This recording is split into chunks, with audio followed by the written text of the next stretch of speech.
Bem-vindos, bem-vindos na minha casa. Hoje eu trago uma proposta de um prato muito saudável. Eu tenho aqui filé de peixe, eu tenho ali coentro, limão, alho, carta para ir ao forno, que é o papel manteiga, né? Tenho cenoura, batata, pimenta, sal e alface.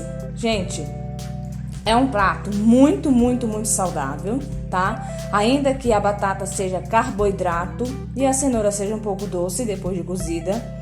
Mas é um prato que quem faz academia, quem tá querendo emagrecer, óbvio que quem é diabético tem que estar atento com a batata, né? Porque é um carboidrato, sempre carboidrato.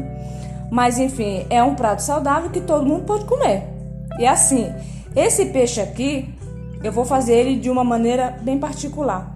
Ele não é assado, ele não é frito e nem é na brasa, né? Aí, mas como que você vai fazer? Vou mostrar para vocês, fiquem calmos. Então assim, o nosso prato depois de pronto será o peixe, o purê de batata com cenouras e a nossa salada de folhas, tá? Então a gente vai começar levando ao fogo as nossas batatas e as cenouras.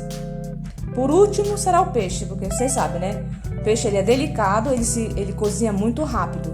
Então, enquanto a minha batata vai ao fogo com a cenoura para cozinhar, para eu fazer o meu purê, eu vou preparar aqui uma salmoura, né? Vou colocar o limão no peixe e vou pôr o sal e um pouquinho de pimenta, tá?